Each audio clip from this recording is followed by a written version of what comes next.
Bienvenidas y bienvenidos al Museo de la Mujer, centro de difusión de una nueva cultura de igualdad sustantiva entre hombres y mujeres. Vamos a dar inicio a la conferencia del día de hoy titulada Betty Friedan y la reivindicación de los derechos laborales de las mujeres en el 68, en conmemoración del aniversario luctuoso de Betty Friedan, 1921 a 2006. Comenzamos con la doctora María de los Ángeles Padilla. Ella es vicerrectora general de Innovación Educativa en la Universidad Panamericana, integrante del Consejo de Rectoría del Sistema UP-IPADE, coach emocional certificado por 6 Seconds. Cuenta con un doctorado en Historia del Pensamiento por la Universidad Panamericana, maestría en Historia del Pensamiento por la Universidad Panamericana, maestría en Alta Dirección de Empresas por el IPADE, especialidad en Dirección de Centros Educativos en el Instituto de Ciencias de la Educación de la Universidad de Navarra, licenciatura como químico farmacéutico biólogo con especialidad en alimentos en la Universidad La Salle.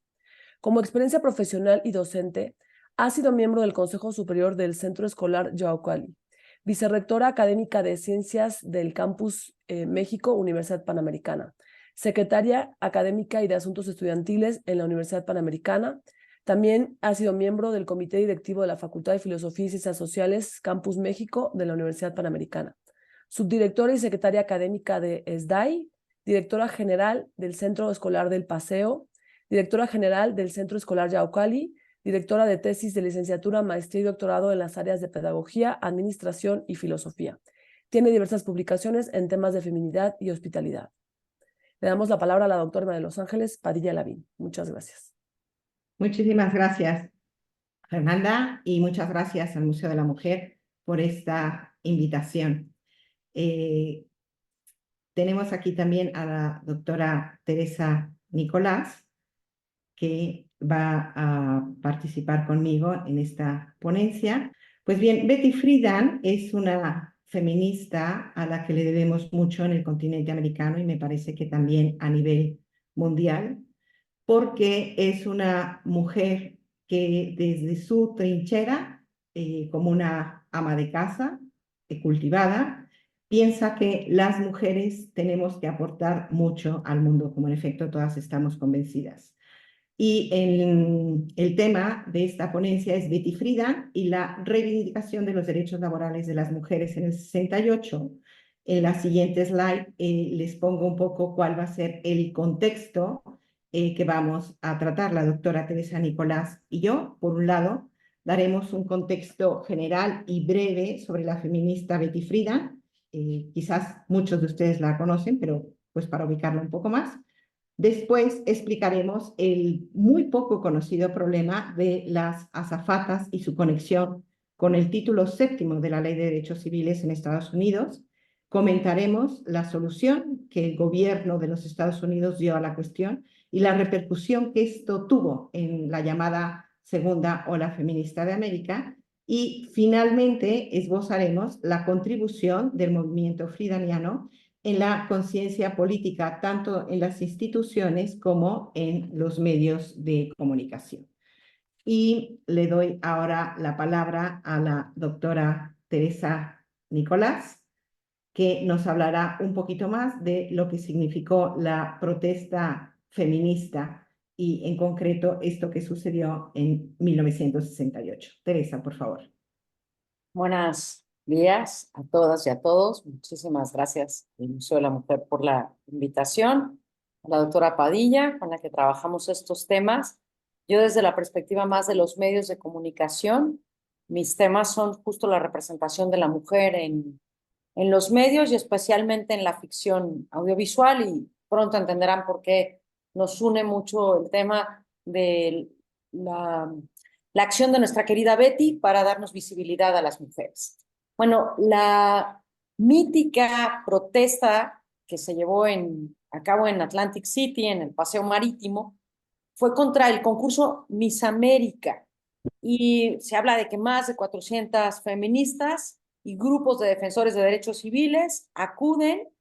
La protesta la organiza New York Radical Woman y tiene como acto simbólico la instalación de cubos de basura que les llaman Freedom Trash Can, en el cual arrojan, atención, distintos productos de higiene femenina, ollas, pestañas postizas, pero también van a tirar sujetadores, como se les llama en español de España, o brasiers, a la basura, ¿no? Como diciendo, basta. Al mismo tiempo, se hace una analogía con una manifestación que hay contra la guerra de Vietnam en la cual se queman las actas de reclutamiento. Entonces, se hace un cruce erróneo y se dice que se queman brasieres o sujetadores, pero no se queman los brasieres, se tiran a la basura. Lo que se quema, chicas y chicos, es las actas de reclutamiento para los soldados de Vietnam. Sin embargo, se hace un artículo muy interesante por parte de una reportera que se llama Lindis van Gelder, que hace esta analogía entre los brasieres tirados al cubo de basura y las quemas de las actas de reclutamiento contra la guerra mundial. Se publica su artículo y se llama La quema de sujetadores, ¿no? Entonces, solo para que sepamos cómo estuvo la realidad.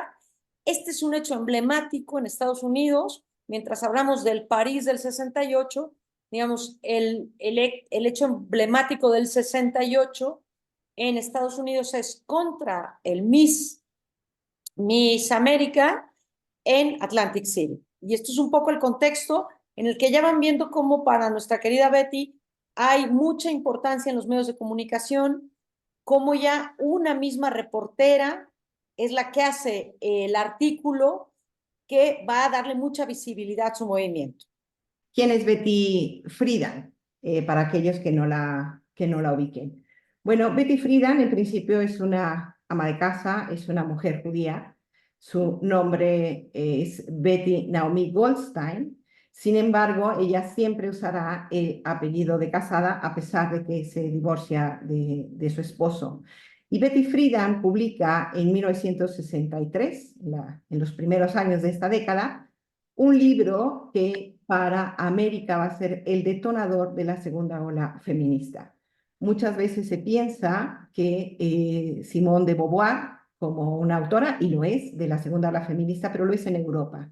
Realmente el segundo sexo en América no había aprendido. Quien va a detonar todo el movimiento feminista es justamente el libro que Betty Friedan escribe, que se llama La mística de la feminidad. Es una obra clave en el pensamiento feminista del siglo XX. Es un libro de poco más de 400 páginas que hoy se sigue publicando y se sigue leyendo. Y ahí Betty expone un problema que ella le llama el problema que no tiene nombre.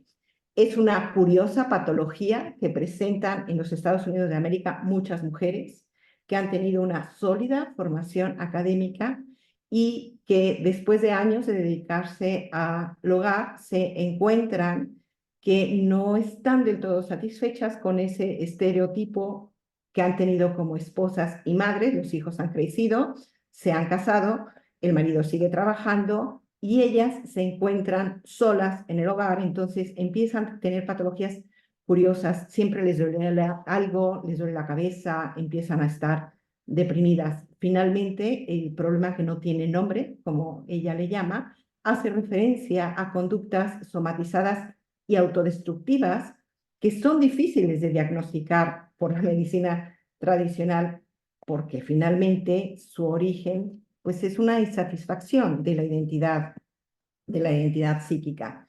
En la siguiente diapositiva podemos ver lo que a mi juicio me parece que son las dos obras más importantes de Betty Friedan.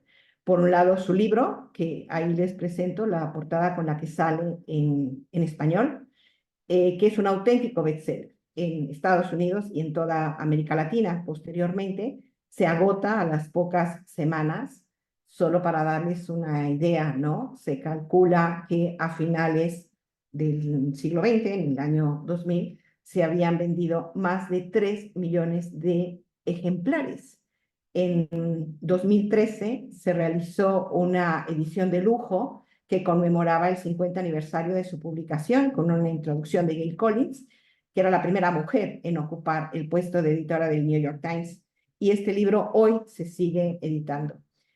Por otro lado, en 1966, Betty Friedan funda, con la ayuda de 48 personas más, en las que también hay varones, la National Organization for Women, que es más conocida por sus siglas muy afortunadas, NOW, que hoy en día sigue vigente, sigue siendo una de las organizaciones feministas más destacadas de los Estados Unidos y en la que ella figuró como su primera presidenta, es realmente su fundadora. Betty Friedan logra tener la visión muy poco común en esos primeros años de la década de los años 60 de involucrar a los medios de comunicación en su causa. Y esto va a explicar en gran medida el éxito que tiene toda su trayectoria profesional y política.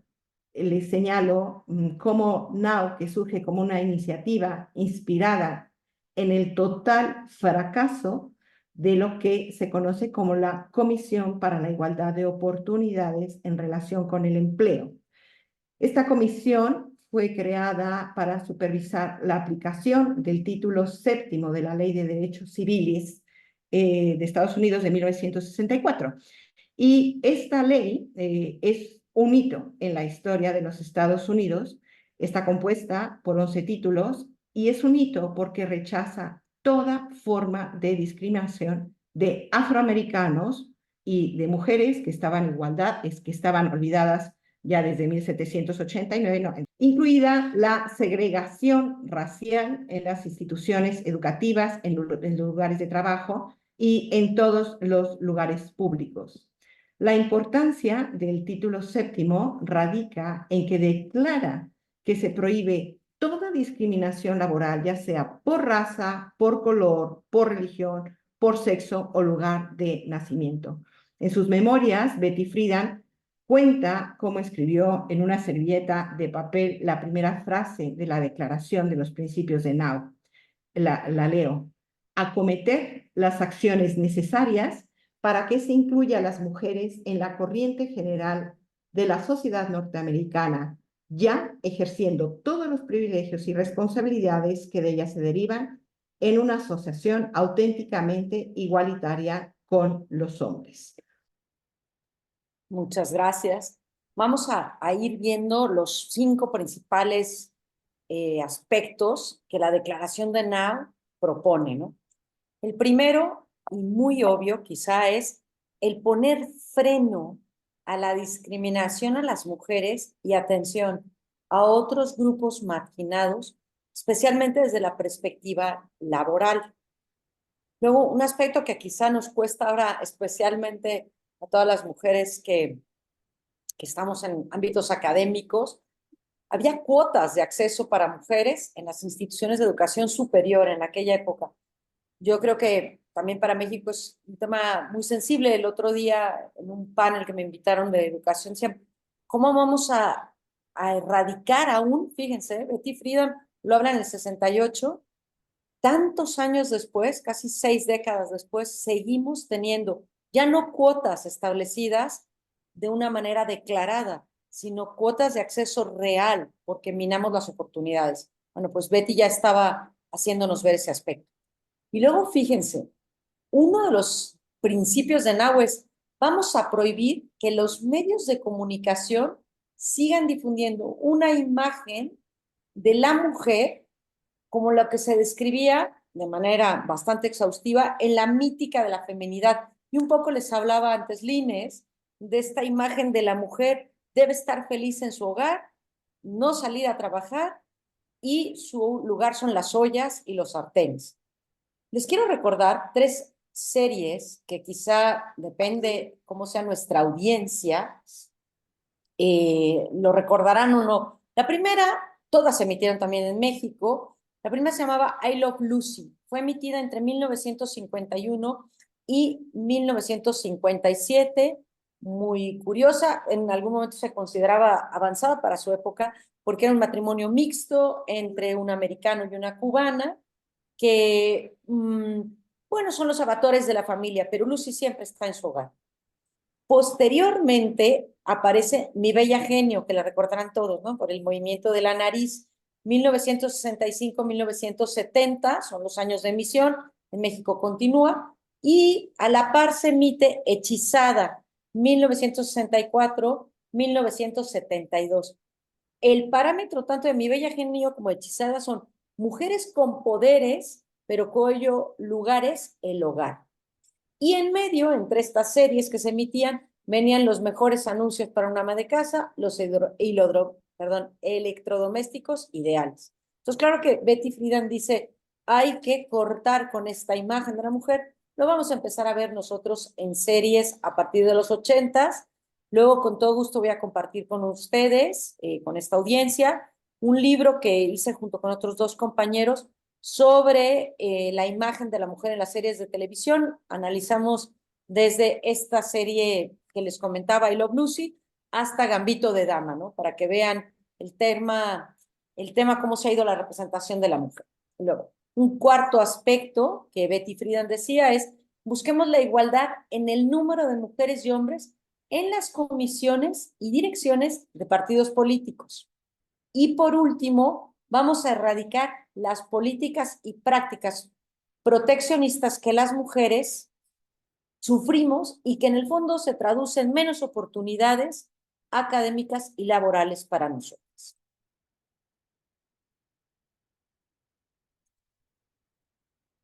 ¿Qué pasa después? Bueno, se empieza a hacer una presión ya a los medios de comunicación en ruedas de prensa. Un gran acierto de Betty Friedan es que frente a otras dirigentes del mismo movimiento Now que decían no hay que involucrar a los medios de comunicación, Betty dice no. Vamos a llamar a los mass media en esa época. Recuerden que no hay redes sociales, no hay democracia en los medios. ¿Qué queremos decir? Los medios son unidireccionales. Se emite un mensaje desde el dueño del medio o desde los grandes influencers de aquella época a través de prensa, radio y televisión. Entonces, quien no aparece en los más medias, no aparece. Ella con mucho acierto dice, si tenemos que cambiar todo lo que pasa en este gran país que es Estados Unidos, el boca a boca no nos va a servir solamente. Tenemos que utilizar los más media. Y fíjense, les quiero leer, citar a un párrafo que me parece muy revelador de lo visionaria que es Betty. Dice, lo importante era que nos tomaran en serio. Yo sabía, habla en primera persona Betty, que no se podía empezar un movimiento de mujeres de ámbito nacional en un país tan grande como el nuestro sin contar con los medios de comunicación. Para algunos miembros del grupo, los periodistas eran enemigos y había que impedir su presencia, en particular de los hombres. Pero yo no lo consentí. Los medios de comunicación no me daban miedo, porque yo procedía de ellos. Eso también es importante recordar.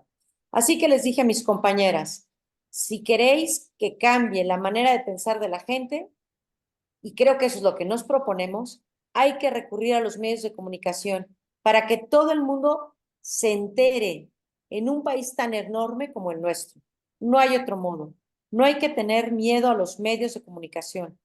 Fíjense bien esta frase, ¿eh? Atención. La única manera de controlarlos es dándoles algo para que lo comuniquen, diciéndoles lo que hacemos y lo que decimos. Fíjense bien. Es decir, lo peor que puedes hacer es no llenar el gran espacio de audiencia. Y eso es lo que hace empezar a utilizar los medios de comunicación. Les comentábamos antes la importancia de esa cobertura. Y fíjense, cómo a veces es más importante la imagen de un acto que el acto en sí mismo. La gente habla de la mítica quema de los brasiers que nunca ocurre, pero un artículo hace una analogía, el artículo no quería engañar, y la imagen que nos quedamos casi podemos estar viéndola reproducida, por lo menos en los 68.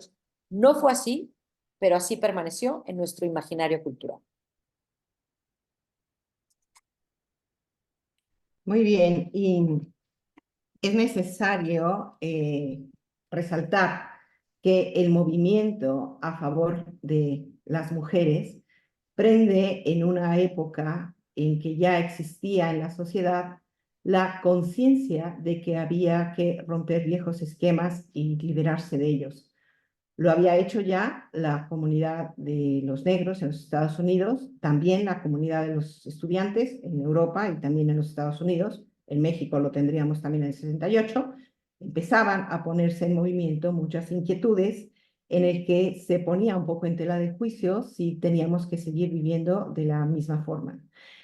Y parecía que a las mujeres también les había llegado la hora de romper las barreras visibles e invisibles que de alguna forma realmente objetiva las había encorsetado en un modo de vivir que antes pocos habían cuestionado.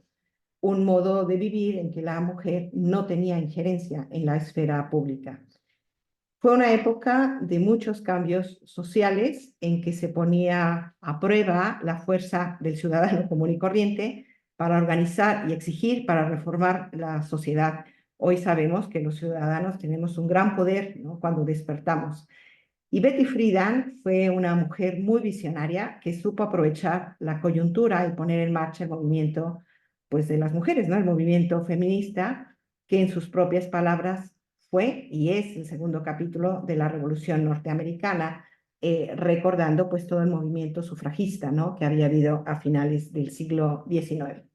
Y con esto nos vamos al problema de las azafatas, que como mencionábamos al inicio, es un problema poco conocido, pero que tiene su importancia, ya veremos, porque este es un gremio especialmente afectado porque no se estaba aplicando lo que en principio el título séptimo de la Ley de Derechos Civiles pues tanto apoyaba. Y desde el punto de vista de las aerolíneas, que pues finalmente lo que buscan es rendimiento y negocio, las azafatas eran la cara que la compañía mostraba hacia los clientes. Y esta cara debía ser siempre juvenil, fresca, incansable por servir a todos los viajeros de estas aerolíneas. Y esto implicaba que las compañías aeronáuticas violaran continuamente el título séptimo de la Ley de Derechos Civiles al contratar, por un lado, solo a personas de sexo femenino que eran despedidas al cumplir entre 32 y 35 años de edad, dependiendo de la aerolínea en cuestión, pues porque dejaban de mostrar este estereotipo, ¿no?, que se buscaba como la cara de la aerolínea. Eran obligadas a renunciar si se casaban o quedaban, desde luego, embarazadas. Había múltiples denuncias de su incumplimiento que simplemente se quedaban en papel sin que nadie hiciera absolutamente nada. Betty Friedan se entera de este problema y ella tiene muy claro que el motivo real por el que las compañías aéreas toman estas medidas es de índole meramente económica, como suele suceder en todas estas cuestiones, porque de esta forma la dinámica laboral creada permitía a las aerolíneas contar con una continua fuente de mano de obra barata. Desde luego no se creaba absolutamente ningún derecho, ¿no?, para estas mujeres. Y de esta forma, NOW, esta organización de la que hemos hablado hace un rato, que funda Betty Friedan, se convierte en un importante aliado que empieza a dar apoyo legal, apoyo psicológico, jurídico, y que busca como un factor clave llamar la atención de los medios de comunicación para la causa de estas mujeres. Betty Friedan es muy consciente que si no crea la conciencia social de la injusticia que están sufriendo estas mujeres, las aerolíneas simplemente no van a hacer nada y el gobierno tampoco. De esta forma, Friedan aprovecha su participación en un programa de televisión y anuncia que pedirá un mandamiento judicial contra el gobierno de los Estados Unidos por no aplicar el título séptimo de la Ley de los Derechos Civiles de 1964 en defensa de las mujeres, que además era muy reciente. Este hecho ocurrió en febrero de 1967, estamos prácticamente en el aniversario, poco tiempo después de que terminara el juicio en contra de la aerolínea por la discriminación hacia sus azafatas. El juez había dictaminado a favor de las líneas aéreas y simplemente no se había realizado ninguna acción para llevar a una instancia superior el veredicto. Y pensemos en la capacidad de movimiento que tiene una azafata como persona sola, pues tiene poco, lamentablemente. El juicio contra el gobierno, claro que se realizó, inició en Washington durante el verano de 1967. No se resolvió hasta un año después. Y mientras tanto, la sede neoyorquina de NOW interpuso una demanda contra la Comisión de Derechos Humanos en Nueva York, además de que promovió continuas manifestaciones que se oponían a que en los periódicos se siguiera publicando anuncios de trabajo que especificaban el sexo solicitado según el puesto requerido. Atrás de esto es que había una identificación: la mujer es la que sirve, cuando realmente lo puede hacer también el varón. Hoy, gracias a Dios, cuando nos subimos en un avión, vemos que también hay varones, ¿no?, para hacer este trabajo. ¿Y cuál fue la resolución del gobierno? Teresa, si nos la cuentas, por favor. Bueno, pues la Comisión para la Igualdad de Oportunidades en relación con el empleo, que era la comisión del gobierno que dictaminó, no le va a dar toda la razón a NOW. Primero empieza diciendo que no consideraban que era discriminatorio que el puesto de azafata se ofreciera solo para mujeres. Eso estaba muy bien. Sin embargo, sí dictamina que las restricciones maritales que se imponían a estas empleadas, esas sí eran violatorias del título séptimo. Entonces, las aerolíneas tenían que modificar las condiciones de contratación de las azafatas o aeromosas. Pero fíjense, lo sorprendente es que aunque podríamos decir, bueno, no le dio toda la razón, le dio parte de la razón. Y es un primer hito y marca un precedente que va a reforzar el movimiento feminista en Estados Unidos, porque se empiezan a modificar usos y costumbres aparentemente inamovibles. Volvemos un poco y permítanme la analogía de cuando Neil Armstrong da el paso en la luna, dice un pequeño paso para un hombre, un gran paso para la humanidad. Seguimos esperando la primera mujer que pise la luna. No nos hace falta, llegamos más allá de los techos de cristal. Pero, ¿qué pasa? Que este primer hecho en que se establece que sí es discriminatorio que se establezcan unas restricciones matrimoniales para contratar a una mujer, empieza a desencadenar una serie de cuestiones que eran inamovibles, no solo en la ley, sino, fíjense bien, en la mente de las personas. Y luego, ¿qué pasa? Una vez que se dicta por parte de esta comisión que United Airlines tiene que cambiar sus contratos, la aerolínea tarda un par de meses y llega casi al año y se tiene que retractar ya en 1970, ¿no? Y más adelante empezamos a ver que se contratan ya mujeres de distintas procedencias étnicas, ¿no? Latinas, asiáticas, de la comunidad afroamericana. Pero hay otra consecuencia muy importante de esta resolución del problema de las azafatas, y es que empieza a lanzarse un lema político que es muy bueno, que es lo personal es político. Antes se quería dejar este tema de los contratos como una decisión de los particulares, ¿no? De parte de la ley del comercio. Pero cuando se dice no, si tú estás violentando un título de una ley, esto que tú consideras personal es político. Esta frase es acuñada, seguramente la recordarán, por otra feminista, Carol Hanich, que hace ver que no podemos dejar que las situaciones de discriminación personal permanezcan entre particulares, sino que lo personal es lo político.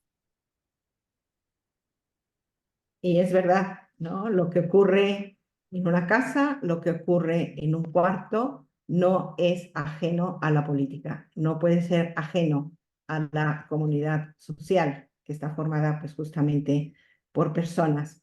La contribución, si le das clic, Teresa, para que vaya apareciendo cada una de las cosas que voy mencionando, la contribución del movimiento fridaniano en la conciencia política es muy fuerte, tanto en las instituciones como en los medios de comunicación.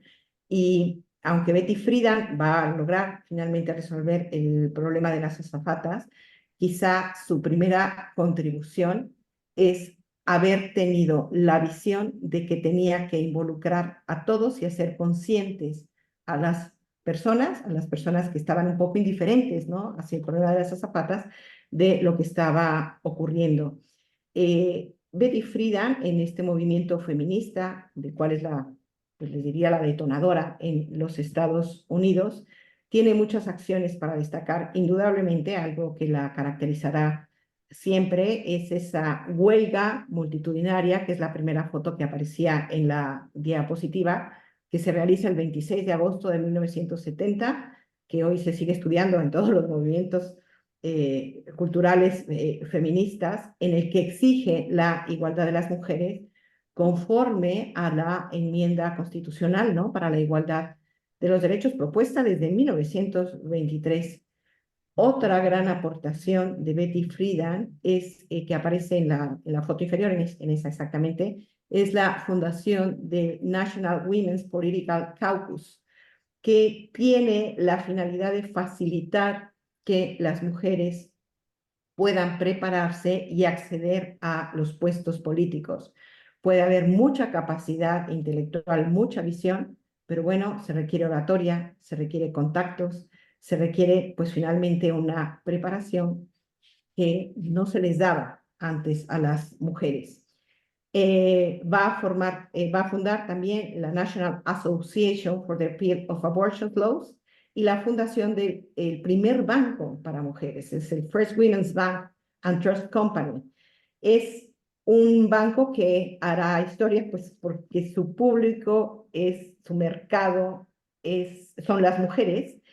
¿Y por qué las mujeres? Pues porque las mujeres no podían obtener créditos en los Estados Unidos. Increíble, pero es realidad. Y de esta forma ella crea procesos en los que se facilite, a pesar de que no pudieran firmar, les da facilidades financieras, les da educación de finanzas elementales, y esto conlleva el que esas mujeres puedan actuar pues como personas independientes que pueden tomar decisiones sin consultar necesariamente a su cónyuge o a su padre, lo cual no es que esté mal, pedir consejo siempre es bueno, pero indudablemente es lamentable, ¿no?, que una mujer no pudiera tener acceso, no pudiera tener cuentas bancarias a menos que tuviera un apellido sumamente rimbombante. Y otra cosa que hay que mencionar, porque es muy importante, especialmente en nuestro país, Betty Friedan participa e impulsa la primera conferencia internacional sobre la mujer. La primera conferencia internacional sobre la mujer se llevó en México en 1975, en medio de un ambiente pues que no era proclive a ello. Tuvo sus bastantes bemoles, pero finalmente se logró llevar a cabo. Durante los últimos años de la vida de Betty Friedan, vemos cómo ella, pues, de alguna forma se regodea. De hecho, escribe un libro en el que narra, ¿no?, cómo finalmente el cambio, pues, se ha logrado. Hay mucho todavía por hacer, pero se ha tomado conciencia de lo que la mujer puede aportar a la sociedad fuera del ámbito doméstico. Y en esto quiero recalcar que Betty Friedan es una feminista que no está en contra del ámbito doméstico. De lo que está en contra es que la mujer no aporte en la esfera pública, y está en contra de que el hombre no aporte en la esfera privada, porque piensa que en uno y en otro sentido ambos se están perdiendo al no aportar en la esfera pública o al no aportar en la esfera privada. Ella en sus últimos años ve con gozo que ella personalmente ha aportado, ha contribuido a este cambio en la estructura social y que no habrá ya marcha atrás. Como bien afirma en sus memorias, las organizaciones oficiales que contribuye a formar, NOW, la NWPC, NARAL, se han consolidado como instituciones fuertes de una referencia indispensable para cualquier decisión política gubernamental que afecte a los intereses de la población femenina. Todas estas organizaciones siguen existiendo. Y en la siguiente diapositiva vemos que aún queda mucho por hacer en el terreno laboral para que las mujeres y también algunos hombres no sufran una discriminación en razón de horarios, de sueldos, de reconocimientos, de carreras profesionales, el famoso techo de cristal, de decisiones también personales, ¿no?, porque se ha creado una idiosincrasia, una ideología un poquito peculiar. Y esto nos hace reconocer que debemos mucho a la visión y acción de Betty Friedan, que estuvo rodeada también de muchas mujeres y también de algunos varones que la apoyaron, pero que el haber tenido la capacidad de, por un lado, ser muy sensible a la situación de lo que estaba ocurriendo, cómo la podían apoyar los medios de comunicación y tener contactos que indudablemente la ayudaron, logró denunciar la discriminación hacia las mujeres que existía y logró llevar a término el que fuera reconocida por la legislación de los Estados Unidos lo que ellos mismos habían aprobado. Esto influyó posteriormente en muchas naciones de nuestro planeta para que se modificaran a su vez sus propias reglamentaciones, en concreto en el gremio de las azafatas. Las tres organizaciones que hemos mencionado siguen vigentes hoy en día. Por ejemplo, NOW continúa siendo la organización más fuerte de feministas en los Estados Unidos. Justamente ayer, cara a esta ponencia, veía pues, que tienen más de 500,000 miembros. El gobierno de los Estados Unidos los sigue consultando. Tienen 550 capítulos en los 50 estados y en el Distrito de Columbia que conforman la nación de los Estados Unidos. El National Women's Political Caucus, NWPC, sigue siendo una plataforma multipartidista para la preparación política de mujeres que puedan intervenir en las decisiones de gobiernos tanto locales como federales. Cuenta con capítulos en 38 estados de los Estados Unidos y sigue buscando que sea ratificada la Ley para la Igualdad de los Derechos de la Mujer, conocida como ERA o IRA por sus iniciales, en la Constitución de los Estados Unidos. Aquí les tengo que decir en ese mapa que aparece en la parte derecha de la pantalla, esta es la situación que vemos hoy en la enmienda de igualdad de los derechos, aunque se avanzó muchísimo en el problema de las azafatas, pues en 1982 se retiró en varios estados de los Estados Unidos. Y hoy vemos en ese mapa, ¿no? Está ratificada, o sea, es vigente esta no discriminación, que no solo es hacia las mujeres, ¿no? Es hacia los negros, hacia personas con distintas capacidades. En todos los estados que están en naranja, está ratificado en el morado. Y luego vemos en un naranja ocre, amarillo, verde y azul, estados en que esto no está ratificado. Es decir, no se pelea por esta igualdad que afecta no solo a mujeres, sino a personas, diríamos minorías, ¿no? Personas con distintas capacidades, población negra. Pues es terrible, tenemos mucho todavía por hacer. Y me parece que esta es la última diapositiva. Sí, muchísimas gracias. Muchas gracias. Pido una disculpa porque me salté presentar a la doctora Teresa Nicolás Gavilán. La doctora María Teresa Nicolás Gavilán es doctora en comunicación por la Universidad de Navarra. Tiene estudios de formación profesional en el Massachusetts Institute of Technology, MIT. Es docente de la Escuela de Comunicación de la Universidad Panamericana, México. Imparte cursos de posgrado en temas de comunicación en la Escuela de Comunicación y de Pedagogía de la misma universidad. También es miembro del Sistema Nacional de Investigación de México, SNI, desde 2011. Ha realizado también estancias de investigación y docencia en la Universidad Hebrea de Jerusalén, en Israel, en la Universidad Villanova, en Estados Unidos, en la Universidad Católica del Sacro Cuore Milán, en Italia, y Wisła Szkoła Kultury in Medialnej, Polonia. Discúlpenme, pero no hablo polaco. Y su libro más reciente es El caleidoscopio de Venus, Mujeres en las series televisivas, de la editorial Río Subterráneo, publicada en 2022. Además cuenta con diversas publicaciones en revistas y libros nacionales e internacionales en temas relacionados con el análisis de la ficción audiovisual, de cuestiones éticas de los medios de comunicación y de periodismo internacional. Es miembro de International Council de la International Association of Media Communication Research y desde 2015 es colíder del Grupo de Ética de la Sociedad y de los Medios de dicha asociación. Es miembro de número de la Academia Mexicana de la Comunicación y en la actualidad es directora del Centro Institucional de Innovación Educativa en su institución. Muchas gracias. Hasta luego, muchas Hasta gracias. luego. Gracias.